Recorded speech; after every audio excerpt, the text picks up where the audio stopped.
का चौथा चरण चल रहा है और अधिकांश चीज़ें सरकार ने खोल दी हैं। सिर्फ लोगों को भगवान भरोसे छोड़ दिया, लोगों के भरोसे छोड़ दिया है। अब लोगों की जिम्मेवारी बनती है कि वो खुद कितने सावधान रहते हैं। लेकिन मैं पिछले कुछ दिनों के दौरान देख रहा हूँ कि लगातार लोग लापरवाही बरत रहे हैं और इसी का नतीजा है कि रोज़ आंकड़े लगातार बढ़ रहे हैं। सरकार जहाँ भी जाँच कर रही है वहाँ लगातार हालात ख़राब हो रहे हैं। ऐसे ही इलाका है रोहिणी का, जहाँ हालात बहुत चिंताजनक है। कंटेनमेंट जोन बढ़ते जा रहे हैं, रोज़ाना मरीजों की संख्या बढ़ रही है। ऐसे में लोगों को समझना होगा, सतर्क रहना होगा। इसी में उनकी भलाई है। केवल लोगों को अपनी जिम्मेवारी समझनी ही होगी हर हालत में।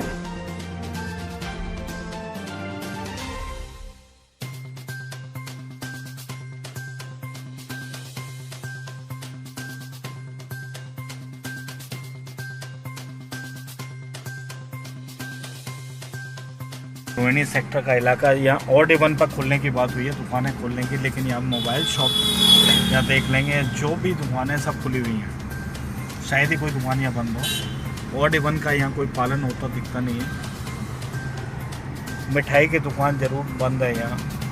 ये 16-17 का रोहिणी सेक्टर 16-17 का डिवाइडिंग रोड, अधिकांश शोरूम खुले हुए हैं। ये आप देखें, कहीं ऑड इवन का कोई पालन नहीं है। रोहिणी में कोरोना के मामले लगातार बढ़ रहे हैं। आप दोनों साइड में देख लें, चाहे 17 की बात हो या 16 की बात, दोनों सेक्टरों में कोई ऑड इवन का पालन नहीं, कोई सोशल डिस्टेंस का कोई पालन नहीं। लोगों की बात खूब भीड़ लगी हुई है।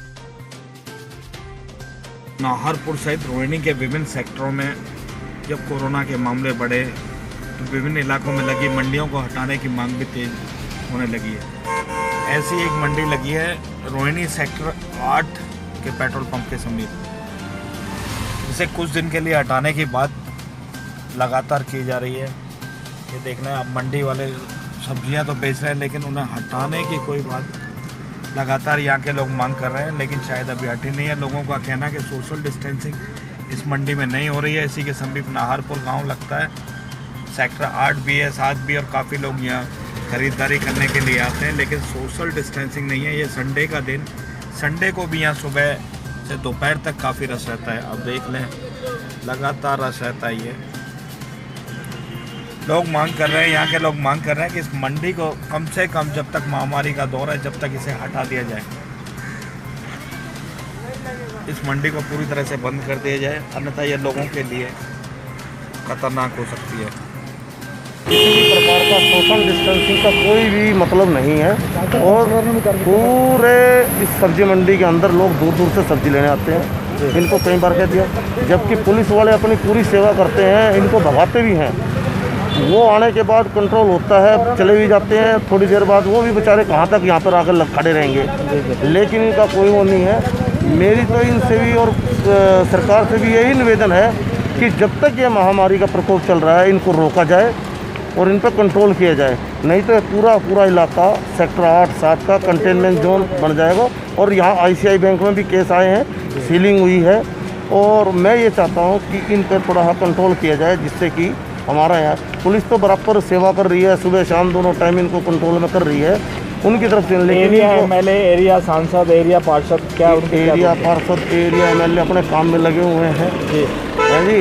उनके बारे में हम वो नहीं, लेकिन यहाँ पे जो है ये रोकना बहुत ज़रूरी है। ठीक है, धन्यवाद।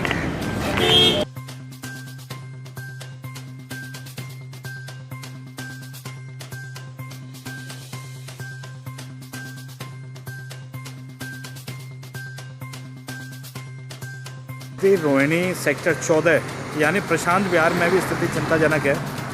यहाँ पहले क्राइम ब्रांच ऑफिस में कई पुलिसकर्मी कोरोना की चपेट में आए और अब आम जनता के बीच भी कोरोना अपनी सेंध लगा चुका है। दूरी है और सबसे बड़ी मजबूरी है और सावधानी हटी, दुर्घटना घटी। तो ये सावधानी को जनता को देखना चाहिए और जनता इसके ऊपर अमल करना चाहिए। मेन चीज़ है कि जो आज जो छूट मिली है उससे ज़्यादा कोरोना का विस्तार बढ़ते जा रहा है। ये भी है कि लोग आज लोग स्वस्थ होकर के भी बाहर निकल रहे हैं। लेकिन मैं ये कहना चाहता हूँ कि सरकार को एक तो जो पार्टी के लेवल की बात, इधर उधर की जो बातें की जाती है वो बहुत गलत है। और मैं कहना चाहता हूँ कि देश को एकजुट होकर के इसके लिए लड़ाई लड़नी चाहिए। क्या नाम है सर आपका? मेरा नाम कृष्ण कुमार। जी, क्या प्रॉब्लम है रोहिणी? आप कौन से सेक्टर में रहते हैं? मैं सेक्टर 8A2 ब्लॉक में रहता हूँ। जी हमारे सामने मार्केट के बीच में सब्जी मंडी लगती है जी। और आजकल कोरोना की बीमारी बहुत ज़्यादा फैली हुई है। ये आपको पता है, अब ये कंटेनमेंट जोन बनता जा रहा है। काफ़ी केस आ गए हैं, ICI बैंक में भी आ गए, नाहरपुर में भी आ गए। जी जी जी। तो हमारी सरकार से रिक्वेस्ट है कि जब तक ये कोरोना की बीमारी है तब तक इस सब्जी मंडी को यहाँ से स्थानांतरित किया जाए। स्थानांतरित कर दिया जाए। तो ये रोहिणी के करीब अधिकांश सभी इलाकों में आ चुके हैं, सभी सेक्टरों में मामले इस तरह क्या है? सभी इलाकों में है, लेकिन रोहिणी सेक्टर, ये नाहरपुर जो बाज़ार लगता जी। है, नाहरपुर गांव है जो है, इसमें जो है ये सब्जी मंडी वाले लेबर क्लास ज़्यादा रहती है। और यहाँ मंडी लगने की वजह से, क्योंकि आज़ादपुर मंडी में भी काफ़ी केस आए थे, उससे इफेक्ट है। सोशल डिस्टेंस ख़त्म होती जा रही है। लोग दूर दूर से सब्जी लेने, यहाँ दूर दूर से लोग सब्जी लेने आते हैं, सेक्टर 9 से 13 से 8 से 7 से की मंडी की वजह से। ठीक है, धन्यवाद। रोहिणी में स्थित doctor Baba Saheb Ambedkar medical college और हॉस्पिटल की स्थिति भी चिंताजनक है। रोहिणी में फैलने से पहले कोरोना ने इसी अस्पताल के करीब 100 कर्मचारियों को अपनी चपेट में लिया था। डॉक्टर भीमराव अम्बेडकर हॉस्पिटल, जो रोहिणी का जाना माना हॉस्पिटल है, न केवल रोहिणी अपितु उत्तरी दिल्ली और खासतौर से दिल्ली देहात का, यहाँ 100 से अधिक कर्मचारियों को अपनी चपेट में कोरोना अभी तक ले चुका है, जिनमें डॉक्टर, पैरामेडिकल स्टाफ और नर्स शामिल हैं। ये रोहिणी का ही इलाका है, आप देख लें पूरी तरीके से। स्थिति रोहिणी में निश्चित तौर पर चिंताजनक है, जब मेडिकल कॉलेज और हॉस्पिटल भी जब इसकी चपेट में आ गए हैं। रोहिणी का वह इलाका जो 5 विधानसभा क्षेत्रों में आता है, करीब 10 लाख की आबादी, 5 विधानसभा क्षेत्र, जिनमें रोहिणी, बादली, बवाना, रिठाला और मंगोलपुरी 5 विधानसभा क्षेत्रों में यहाँ के पूरे इलाके को विभाजित किया गया है 5 विधानसभा क्षेत्रों में। और नाहरपुर, रजापुर जैसे गांव भी इस विधानसभा क्षेत्र या इस रोहिणी के तहत आते हैं। इन गांवों की ज़मीन पर ही बसा। तो अब कोरोना के मामले में, जब दिल्ली में कोरोना के मामले लगातार बढ़ रहे हैं, तो रोहिणी भी इससे अछूती नहीं है। ख़ास तौर से नाहरपुर गांव जहां 50 से अधिक मामले आ चुके हैं कोरोना पॉजिटिव के केवल एक ही दिन में। और अब इस एरिया को, आसपास के एरिया को कंटेनमेंट घोषित कर दिया गया है। ये रोहिणी का इलाका है, आप रोहिणी देख लें, ये नाहरपुर गांव।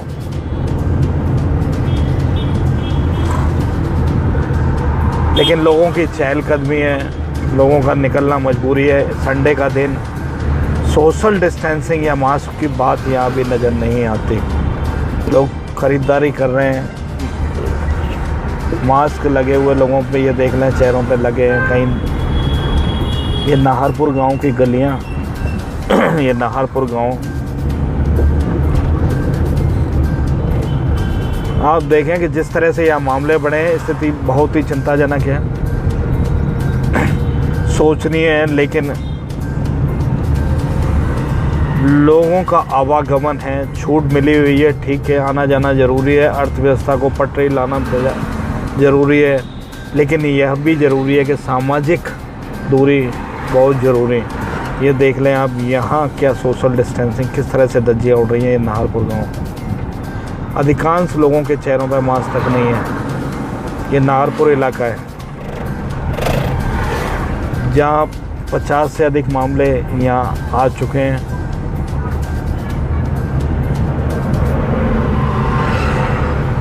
लोगों को फिर भी अपनी जान की परवाह नहीं है।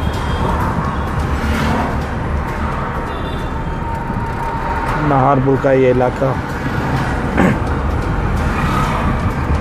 लोग चिंतित हैं कि अगर सामाजिक दूरी और नियम कायदे कानूनों का यहाँ पालन न किया गया तो स्थिति और भी बिगड़ सकती है।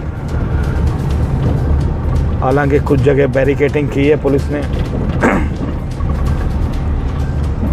लेकिन जिम्मेवारी खुद लोगों को समझनी होगी, जैसा कि लोग खुद कह रहे हैं। सरकार ने सिर्फ लोगों के भरोसे छोड़ दिया है, रास्ते बंद कर दिए गए हैं।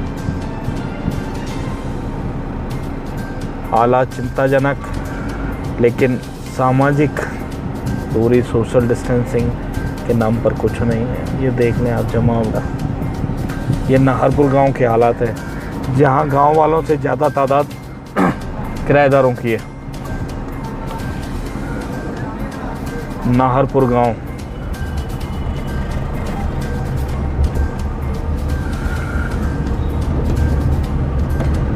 स्थिति चिंताजनक। प्रशासन को सोचना होगा, लोगों को भी सोचना होगा कि यही हालात रहे तो आसपास के इलाकों में जो लगातार मामला फैल रहा है